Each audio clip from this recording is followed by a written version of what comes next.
דרכיך, כי דרכיך גבוה מעל מחשבותיי.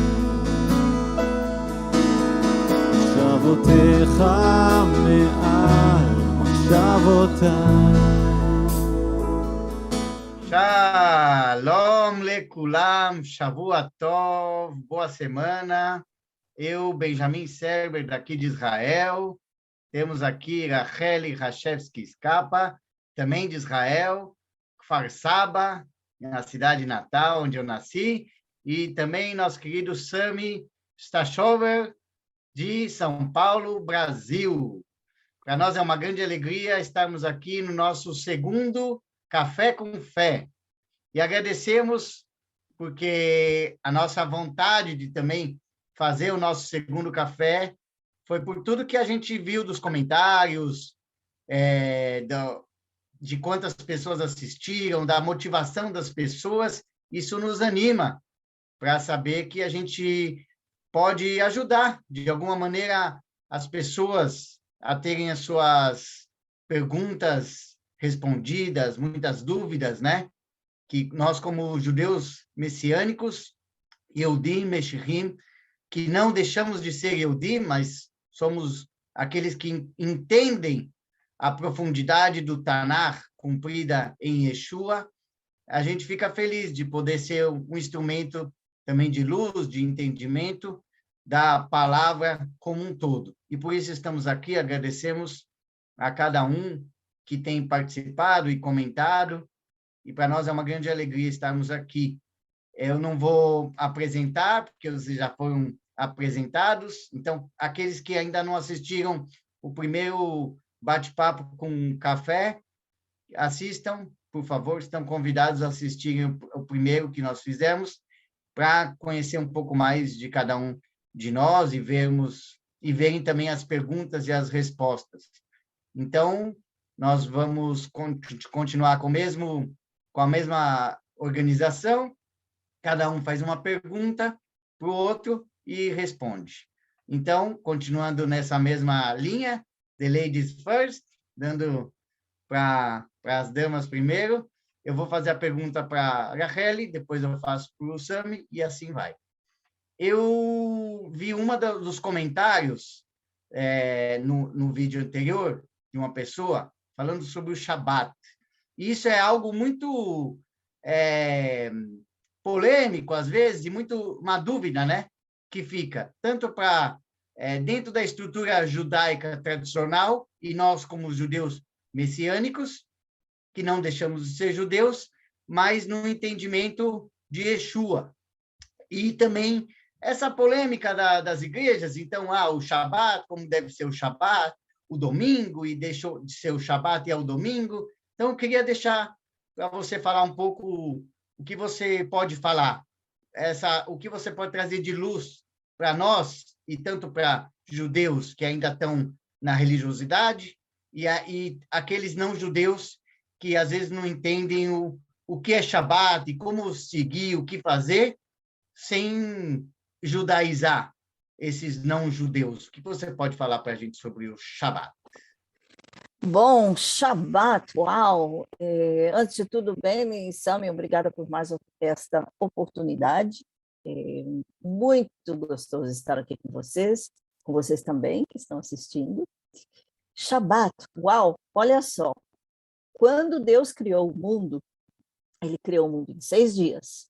Na Bíblia está escrito que no 7º dia, Elohim Shavat, ou seja, ele fez greve, descansou, de todo o trabalho que ele fez. Assim, tradução literal do texto em hebraico. Não estou abrindo a minha Bíblia em português, eu estou abrindo a de hebraico. Então, se Deus descansou no 7º dia, quem somos nós para não descansar no 7º dia? Eu não vou ainda entrar na polêmica do domingo ou sábado. Eu sei que tem uma corrente, uma denominação entre as igrejas evangélicas cristãs que são apelidados de Sobotnikim, que vem da palavra Sabat ou Shabat, são os adventistas do 7º dia. eu me identifico muito com eles em relação ao Shabat, ao sábado. Porque sim, porque volta ao que eu acabei de falar, porque se Deus descansou no 7º dia, nós também. Não que tenha que ser um dia de não fazer absolutamente nada, mas sim, eu creio que o Shabat tem que ser um dia do culto para Deus. Não porque é uma coisa religiosa, não porque é uma lei, mas sim porque Deus é o Senhor do Shabat. E não o Shabat governa, disse Yeshua, não o Shabat governa o homem. É Deus que governa o Shabat. Então, seguindo essa linha, eu até gosto muito também de seguir a linha da Bíblia com relação aos dias da criação. E foi a noite, e foi o dia, o primeiro dia, etc, etc. Por isso, por exemplo, todas as festas, feriados, e inclusive o Shabat, começam no pôr do sol do dia anterior e terminam com as 3 primeiras estrelas do dia seguinte.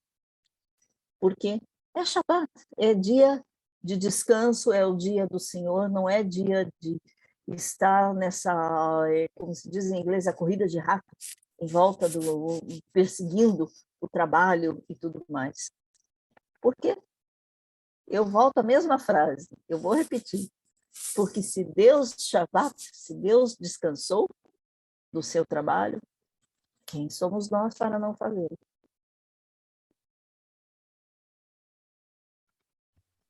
Tov meod, muito bom. Espero que muitos possam ter entendido.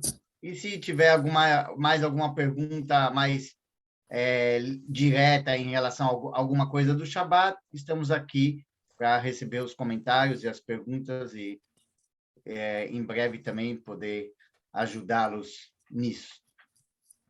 Então, agora nosso querido Sami, vamos lá. Eu queria saber de você, vamos falar um pouco sobre essa... A gente está como os judeus messiânicos entre o elo de ligação, né? Entre os judeus como um todo, a comunidade judaica, a grande comunidade, aqueles que ainda não reconheceram Yeshua, que a gente possa levar esse testemunho nosso de vida, de Yeshua, que não deixamos de ser judeus, e também dentro das igrejas, dos gentios, podendo mostrar esse Yeshua judeu, né, que a gente sempre fala, e que eles possam entender o Yeshua judeu e sair do Jesus romano, desse romanismo que é antissemitismo, vamos dizer assim. Então, como você, na sua experiência de vida, o que você também tem procurado fazer ao longo desses 28 anos, como um Yehudi Meshiri, dentro dos gentios, dentro das igrejas, a gente sempre fala que a gente não quer judaizar os gentios, mas levar os princípios, as bases judaicas, né, as bases da fé, o judaísmo bíblico, não o rabínico. E hoje a gente vê muita confusão nas igrejas. Tem igrejas contra tudo, tem igrejas que acabam fazendo tudo, misturando, e fica esse mishmash, esse balagan, como a gente fala em hebraico. Como você, como um judeu, de toda a estrutura judaica que você tem, e de Yeshua, como você vê e como a gente pode ajudar os gentios também a terem essa visão de Israel. A gente sabe que, infelizmente, tem a teoria da substituição, que é absurda, mas como levar Israel e Yeshua, como levar a base do judaísmo messiânico, toda a base do começo de Yeshua até 300 anos, dentro das igrejas, sem judaizar, como, vamos dizer assim, os gentios. Shalom a todos, privilégio estar com vocês nesse segundo nosso café com fé, e só está faltando o cafezinho, né? Então, cafezinho, meter a bola. Pessoal, essa pergunta dele é uma pergunta linear, porque nós, como mexicim, nós seguimos o Tanakh, nós seguimos a Bíblia. Então, eu acho muito engraçado quando diz assim, não, as festas dos judeus. Para, como é que é?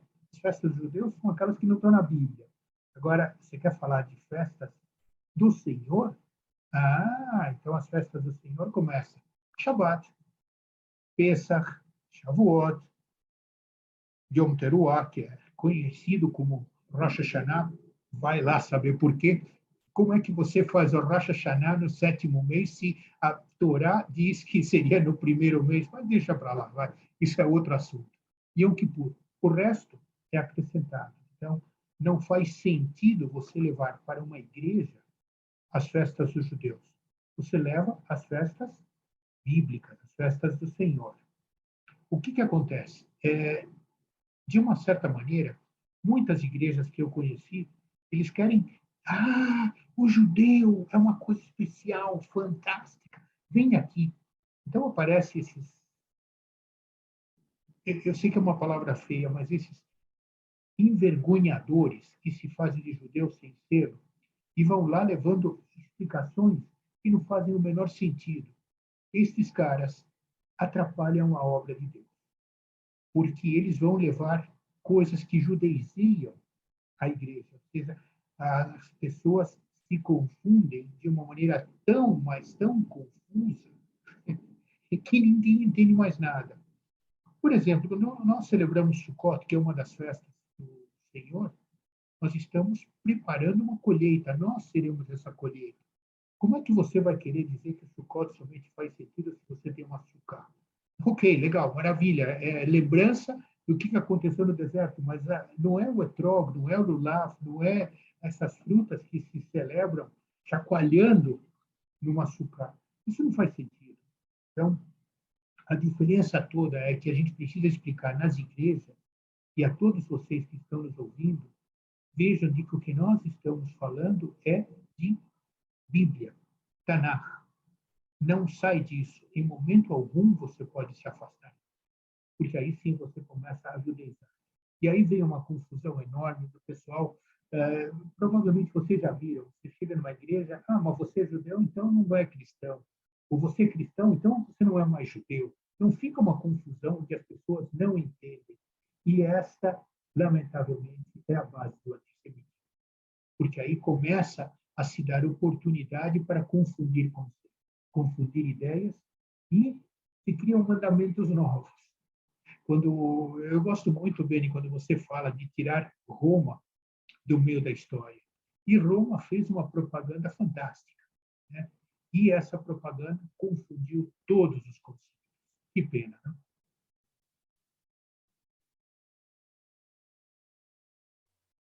É verdade, é verdade. Então é importante entender, porque tem igrejas seguindo o Talmud mais do que nós, que somos judeus messiânicos.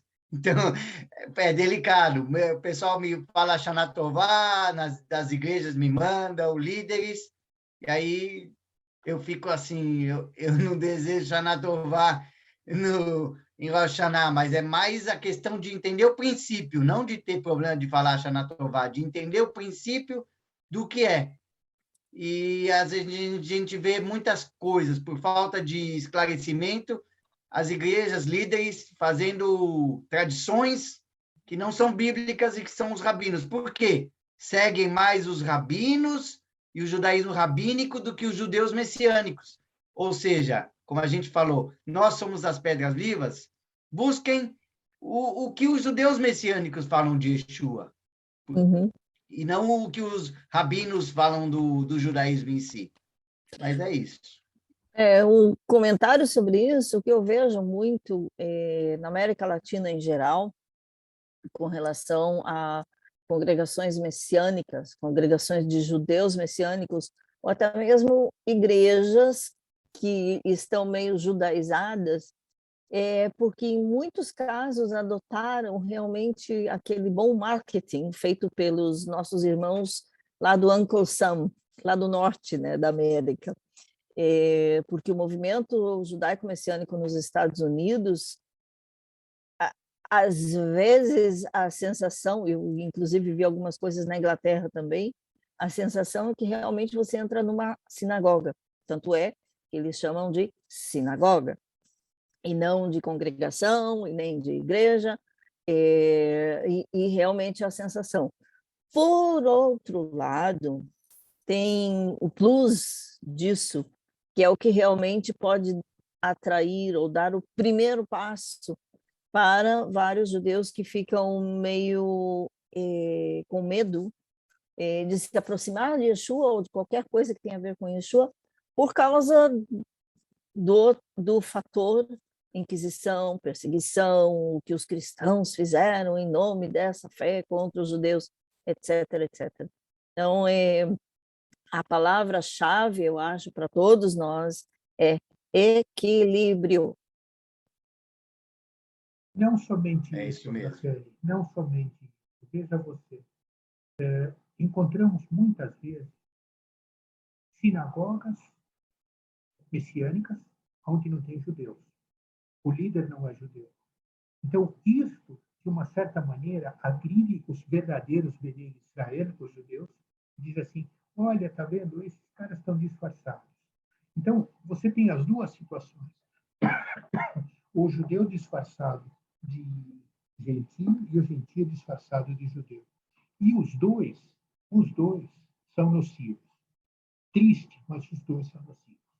E aí eles vão se refugiar nas sinagogas rabínicas, aonde é uma confusão incrível. Aconteceu uma vez de um rapaz fantasiado de Hassid e cruzou um outro e foi falar com ele em Yiddish.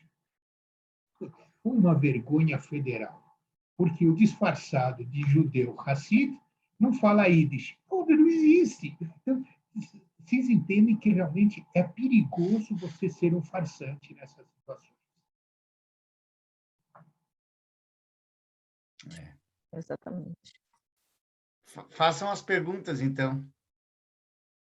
Sam, me deixo com você. Você é uma dama. Racheli, nós entramos dentro de uma situação onde é muito gozado. Principalmente vocês aí em Israel, nós ouvimos que tem judeu secular, judeu rabínico, judeu ortodoxo, reformista, haredi, ultra-ortodoxo, e, lamentavelmente, todos eles estão enganados. Porque nós somos a minoria, mas sabemos de que o que nós estamos seguindo é o certo. Como é que é conviver numa sociedade tão complicada e defender uma bandeira onde nós sabemos que nós somos minoria, mas que desta vez a minoria está certa? Uau, é realmente quase como lutar contra um iceberg usando uma colherinha de chá. Tentar escavar um buraquinho no iceberg usando uma colherinha de chá. É realmente assim, essa é a sensação, às vezes. Mas não é impossível. A colherinha, se continuar, ainda vai fazer alguma coisa. Mas essa é realmente, em geral, a sensação. Agora, tendo vivido também no mundo religioso, não aqueles ortodoxos de negro, etc., mas os religiosos nacionalistas, que é um outro grupo, eu diria, de certa forma, uma grande maioria, tem ganhado nos últimos anos, inclusive, mais e mais adeptos, inclusive entre pessoas famosas que, de repente, começam a buscar na Torá e acabam se tornando religiosos, não ultra-ortodoxos, mas, de certa forma, nacionalistas. Esse grupo realmente é muito grande e vai junto com a política, com tudo que tem a ver com a chamada direita política de Israel. É nessa corrente, foi nessa corrente que eu estive quando eu fui religiosa. E de certa forma, até mesmo entre os religiosos em Israel, há aquela briga, como nas denominações cristãs, às vezes tem aquela discussão ou tem certa discórdia, ali também. entre os religiosos ultra-ortodoxos, cada rabino tem a sua corte, e realmente, até a terminologia usada é Hatzel, a Hatzel Shalalav Hazeh, a corte do tal rabino, como se fossem pequenos reis. E há quem chame, inclusive, alguns de comando El Capote, porque assim parece,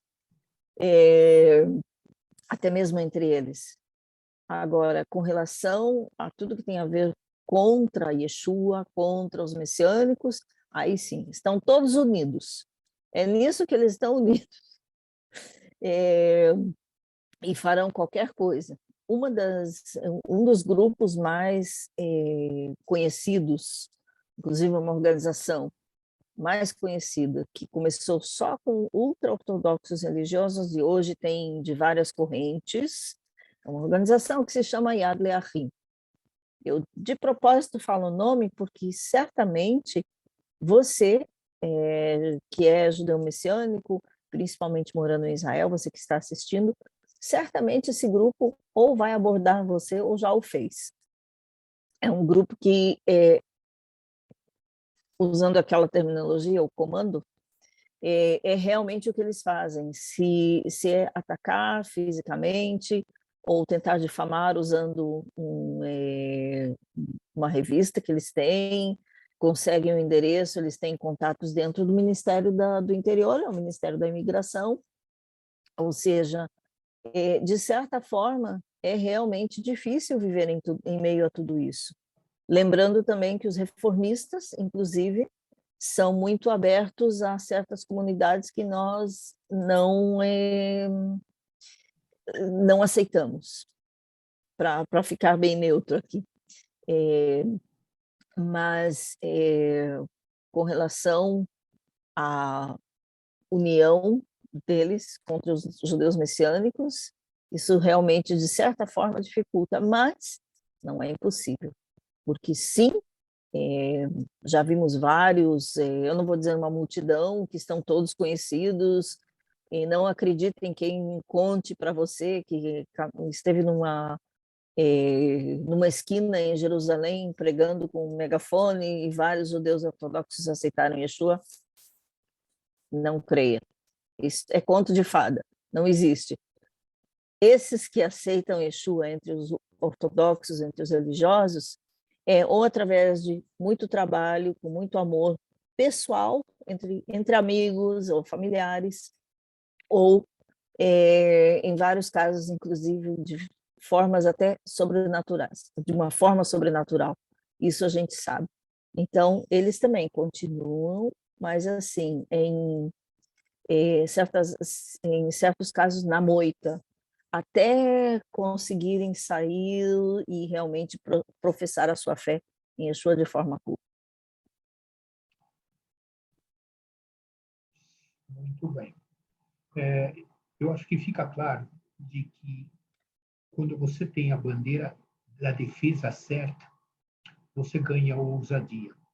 E é isso que nos trouxe até este Café com Fé, que nos trouxe na caminhada que nós estamos seguindo, insistindo de que nós sabemos que é o certo. E, Beni, dentro dessa direção daquilo que é certo, daquilo que é errado, eu queria comparar contigo algumas informações sobre Shabbat, que é a pergunta que você fez para Rachel, mas um pouco diferente. Veja você, em Israel, você entra num prédio, o elevador está programado para que você não precise apertar o botão. Ou seja, o trabalho é não apertar o botão. Tá? Mas os prédios onde não tem o elevador inteligente, o trabalho é subir as escadas. Então, houve uma época que eu cheguei em Israel e eu descobri que no hotel tinha como se fosse uma estrutura de uma janela. Aí você abria a janela e acendia a luz. Então, você pode abrir a janela, que seria o trabalho, e acende a luz.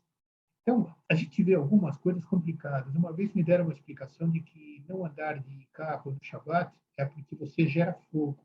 É lógico, a faísca da vela de ignição gerou fogo, então você não deveria andar de carro. Me explica, Beni, como é que hoje você, mexicano, convive com aquilo que você fazia antes como Haver Yeshiva, como aluno da Yeshiva? Uau! É muito interessante que quando a gente tem essa... é liberto dessa religiosidade, a gente sai toda essa regras de homens, e o Shabat é uma das coisas que mais tem a mão do homem. A gente percebe, porque, como você falou, eu fui ortodoxo também, 39 leis proibitivas do Shabat. Ou seja, o que é a lei? Para que serve a lei? Para que o Eterno colocou a lei? Para nos dar um termômetro ou para nos fazer escravos de uma religiosidade de regras? No judaísmo tradicional, os rabinos sempre falam lechatchila e bediavad, traduzindo para quem não entendeu, a priori e a posteriori. Bom, se a lei é direta, não tem que ter a priori, faça isso, mas a posteriori, se você não conseguir fazer isso, faça daquele jeito. Aí você vê a mão dos homens, a mão do Talmud, a encobrir, né? Colocar, mas é um jeitinho. Tem um jeitinho que a gente fala, o jeitinho brasileiro, tem o jeitinho rabínico. Então, se a lei é assim, Deus é direto, não para nos colocar na lama, não para nos fazer pecar, mas a lei é o estudo, a Torá, para nos direcionar. É um termômetro que mostra a vontade de Deus. Seja santo, ou seja, não faça promiscuidade. É direto, não tem. Mas se eu fizer de um jeito, é de outro. Então, você percebe, infelizmente, a mão dos homens também no Shabat. E foi isso que Yeshua mostrou. Yeshua falou que você tem que fazer o Shabat, mas não ser escravo de uma religiosidade que diz que você tem que fazer o Shabat de qualquer forma. Então, pegar o elevador não pode, mas aí se eu entrar, eu posso pedir para o não-judeu ligar a luz para mim. Quer dizer, mas na Torá, o Shabat fala você, os estrangeiros, o seu servo e todo mundo. Então, a gente tem que buscar, e hoje eu tenho esse entendimento há 20 anos com o Yeshua, que eu não estou mais preso numa religiosidade humana. Eu sigo o Shabat espiritualmente. O Shabat não deixou de ser Shabat, o sábado. E você vê, Israel continua, né, a trancos e barrancos dentro da religiosidade, mas ainda o Shabat está. Então, faça o Shabat. Busque levar o amor de Yeshua no Shabat. Cultue Yeshua no Shabat. Amanhã nós temos dias e coisas aqui. Muitos dias a gente tem. Então, o Shabat é espiritual. É isso que eu queria dizer. E não regras humanas, 39 leis proibitivas, faça isso. E se você não conseguir, mas dê um jeitinho, fale com o rabino como você pode. Então, o rabino que vai me dar o termômetro do mandamento, não está na Torá, então vou seguir o rabino, ou vou seguir a Torá. O rabino pode instruir, ou ele pode dizer o que você faz e te dar o carimbo rabínico do Shabat se você não pecar. Então, eu não preciso seguir Deus, eu vou seguir rabinos. Então, é isso, nada contra que os rabinos possam entender isso, como nós, judeus, entendemos. Esse é o princípio do Shabat. Espiritualmente, não regras humanas, porque não pode andar de carro, mas pode fazer isso, não pode fazer aquilo. Não é essa a essência do Shabat. Você me lembrou, Beni, quando eu era criança, o meu avô, meu pai, eles eram líderes numa sinagoga. E o problema da sinagoga não era ter uma Torá, era ter o Shabbos Goy, que era aquele rapaz que tinha que chegar na sinagoga, tinha que abrir as portas, acender as luzes. Ele podia. O pessoal da sinagoga não podia. É isso aí. Que coisa mais triste. De novo.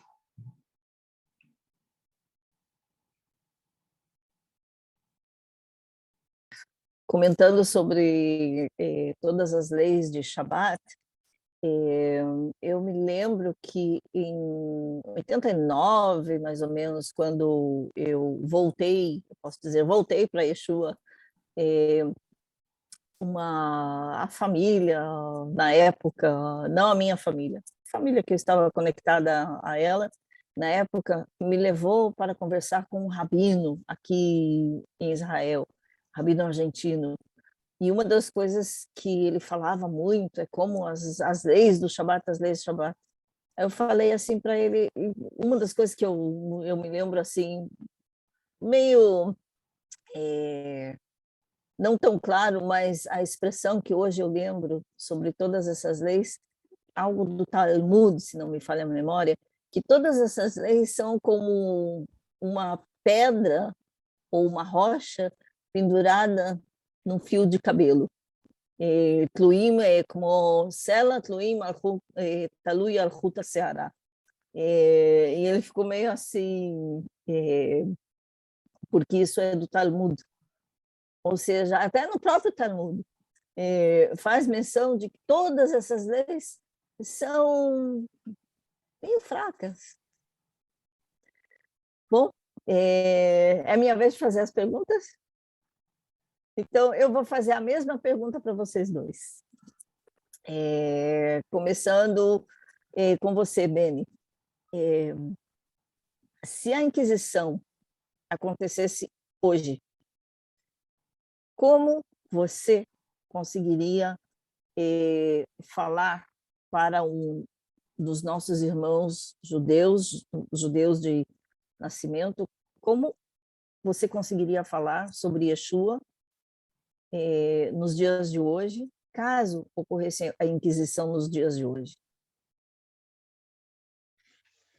Aí eu volto para aquela questão do Yeshua judeu e não o Jesus romano, mostrando que os homens, muitas vezes, eles levam uma religião, porque dentro dos judeus tem muita religiosidade, mas dentro dos não-judeus também tem estruturas, muitas religiosidades. E essas religiosidades acabam atrapalhando o homem ter um entendimento espiritual do verdadeiro Deus Criador. E é essa religiosidade que, na cabeça das pessoas, dentro da Inquisição, eles tinham: os judeus mataram Jesus, os judeus mataram, sem entender, porque eles estavam numa religiosidade, sem entender o motivo espiritual. Porque hoje em dia, muitos judeus não entendem quem é Yeshua, mas muitos não-judeus não entendem. Então, enquanto os judeus têm essa dificuldade de entender o Yeshua que morreu por nós, os gentios também, muitos têm...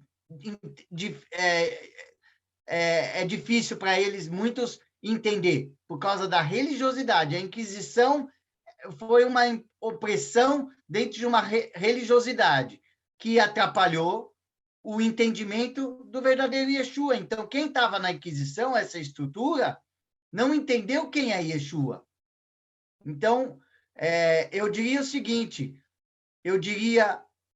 se tivesse hoje a Inquisição, e a gente hoje não tem o nome Inquisição, mas o antissemitismo está aí no mundo, eu diria, vocês estão olhando essas pessoas que falam do Jesus romano, e eles não seguem o verdadeiro Yeshua, eles seguem o Jesus romano. Mas se você olhar o Yeshua, você não vai olhar a Inquisição, você não vai olhar o antissemitismo, porque aí você vai entender que o amor a Israel, você tem quando você entende quem é Israel nos princípios bíblicos, no plano do eterno. A gente até entende que a palavra boré, né? Deus não...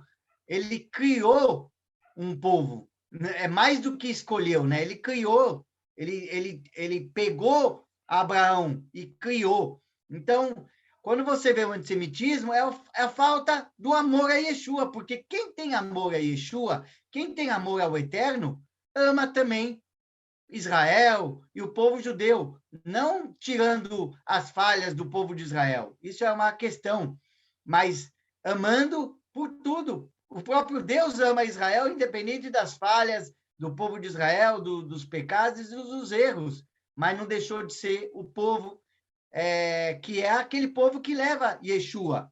Yeshua veio para judeus e depois também para não-judeus. Então, aqui eu falaria assim para os judeus: não olhem eles como seguidores do Deus vivo, porque aqueles que fazem o antissemitismo, eles não estão nem seguindo o Criador, não estão seguindo nem Yeshua, eles estão seguindo aquele Jesus romano e não entenderam quem é o verdadeiro Yeshua. Quando você entende o verdadeiro Yeshua, você é liberto de todo o ódio, e você tem amor. Amor pelas vidas, amor pelas pessoas, e não tem como ser antissemita e ter amor por Yeshua, porque você não vai estar amando, né? Amaldiçoei aqueles que amaldiçoarem, abençoarei aqueles que te abençoarem. Hoje ainda está isso. Então, eles nem oram pela paz de Jerusalém, nem oram pelo amor a Israel. Essa é a grande raiz.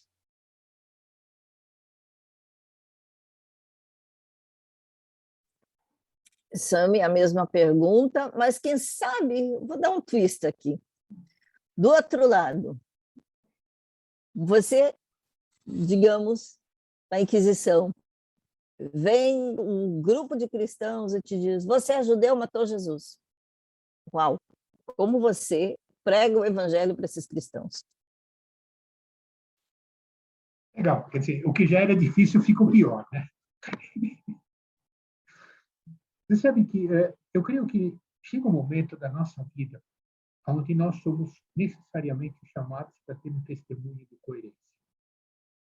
E o testemunho de coerência vai nos levar a você confrontar este herói antissemita, dizendo, você é judeu, você está morto. Maravilha. Na forma dele de olhar, ele simplesmente decretou minha morte. Eu acho que tem alguns momentos onde nós precisamos dizer, Senhor, vem cá, eu vou defender a tua linha de raciocínio. Eu vou te chamar para conversa. Então, está vendo esse pessoal, Senhor? Me ajuda a eles verem que eles, sem ti, não são nada. Agora, você sem eles, continua sendo Deus. E que é o que eu estou querendo mostrar aqui. Pessoal, eu vou esticar a minha mão e Deus vai fazer minha mão ficar leprosa. Deus já fez isso antes lá com Moshe, no Egito. Então, faz um sinal de milagre. Eu acho que muitas vezes nós não vemos milagres porque nós não pedimos a Deus por um milagre. E confrontar estes antissemitas, na verdade, demanda uma ação poderosa de Deus e não nós. Eu vou chegar para ele e vou dizer assim, cara, vem cá, você está errado. Não foram judeus. Quem matou Jesus é o pecado. Porque quem matou Jesus é o pecado que eu carrego, que você carrega. Então, nós somos obrigados a colocar isso dentro de uma visão bíblica. Agora, veja que quando nós chamamos Deus para a conversa, ele traz essência de poder. Eu gosto muito que ele é a dona Gevurah, o Senhor do poder. Então, não adianta você só saber que ele é o Senhor. Diz assim, Senhor, é tua vez. Né? Então, eu vejo de que realmente o desafio é provar Deus através das coisas. Deus fez uma promessa através de Jeremias que diz assim, os meus mandamentos são válidos enquanto houver sol e houver lua. Aí você olha para fora, ainda tem sol, legal. Os mandamentos de Deus e as promessas de Deus são válidas. Então, olha, está aqui minha mão, pode ela ficar leprosa. Duvido, e olha, por mais que você queira, duvido que um destes heróis simplesmente se mantenha no lugar e não caia para trás. Vou dividir com vocês uma historinha. Alguns anos atrás, muitos anos atrás, nós tínhamos um escritório aqui em São Paulo, numa casa. E era um sábado, véspera do Dia dos Namorados. E eu tinha esquecido a aliança que eu tinha comprado de presente para a Lia no escritório. Então, voltei para o escritório no sábado, que era coisa que eu nunca fazia, e chego lá e está a porta da garagem da casa aberta. E todos os computadores empilhados, prontos para serem retirados. Aí eu te pergunto, vocês imaginam o que esses caras devem ter visto para simplesmente saírem correndo? Então, eu acho que são essas situações onde nós precisamos nos lembrar daquilo que Deus fez na Bíblia, fez na Torá, faz nas nossas vidas para confrontar estes caras que gostariam de nos derrubar da nossa fé. É o que eu faria. Amém. Se for possível, eu compartilhar uma história que tem a ver com esse último tópico. Há muitos anos, em 2005 foi, eu estive no Brasil falando falei inclusive no Centro Israelita no Paraná, em várias igrejas, televisão, rádio, etc. E numa igreja em Brasília, que eu fui convidada para falar também na rádio, e também no domingo à noite, para falar de Israel,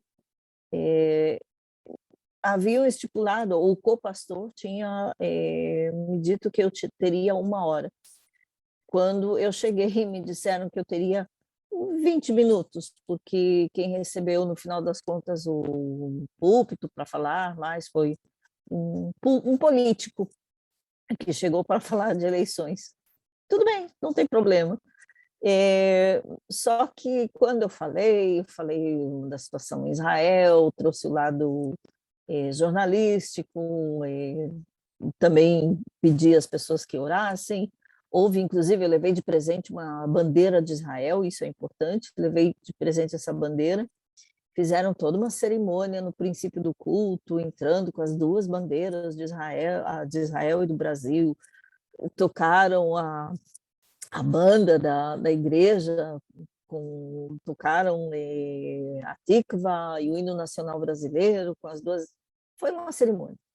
Terminei de falar, desci do púlpito, ainda não cheguei ao meu lugar, e eu escuto o pastor principal, não o co-pastor que me convidou, que já do princípio me olhou assim, meio atravessado.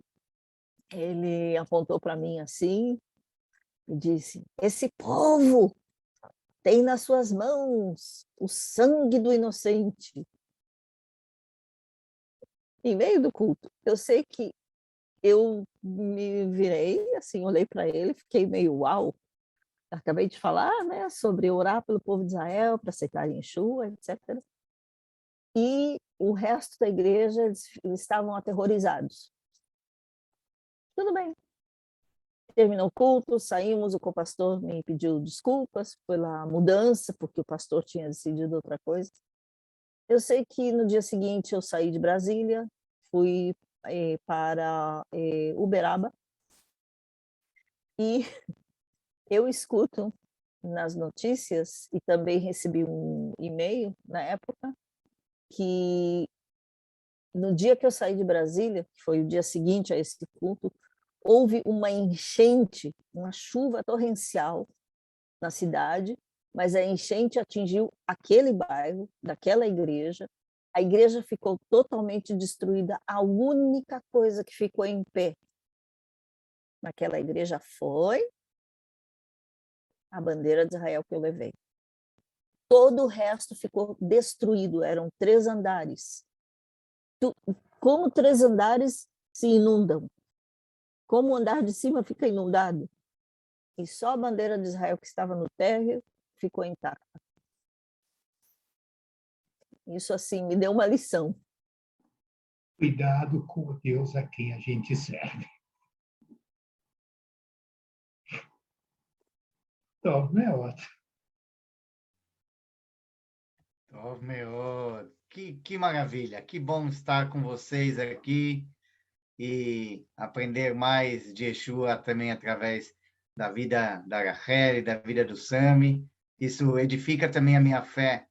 Isso é muito importante. Estarmos unidos no nome de Yeshua. Então, eu também gostaria que vocês que estão nos assistindo, assistam os programas, assistam o programa Voz de Israel. Você pode, na rádio, escutar a rádio pela internet, o programa Voz de Israel. Também vai estar no canal aqui, colocado para vocês assistirem.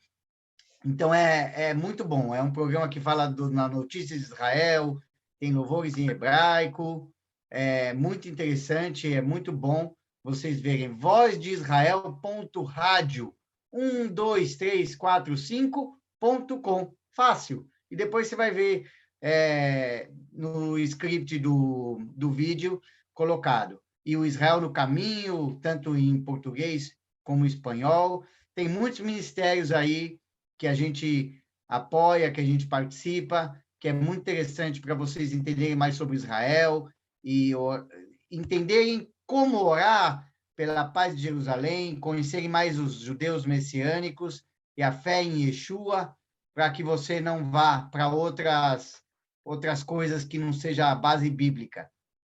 Foca em Yeshua. Eu tenho visto muitos crentes querendo buscar sua raiz judaica, Bnei Anusim, metade do Brasil tem sangue, né, de judeus, mas se o seu foco é Yeshua, nada vai poder tirar você de Yeshua, porque tem gente aí que seguia Yeshua, hoje está no judaísmo tradicional, então, onde está Yeshua? Yeshua é a nossa base, Yeshua é a nossa raiz.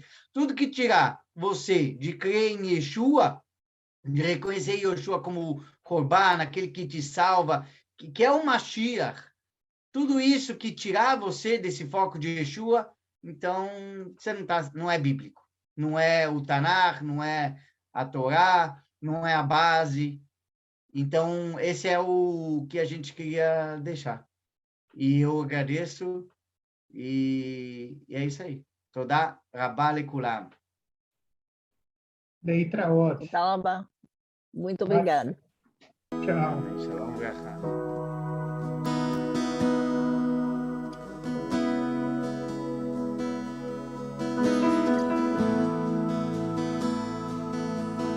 כמה טוב חסדך, אדוני עליי. אלוהי אישי, אלוהי אישי.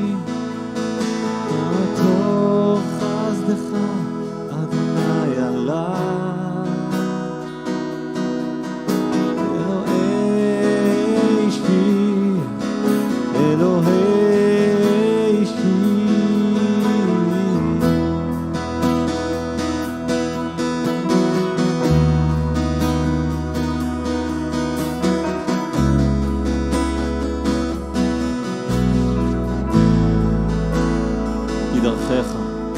כי דרכיך גבוה מעל המים, מחשבותיך מעל מחשבותיי.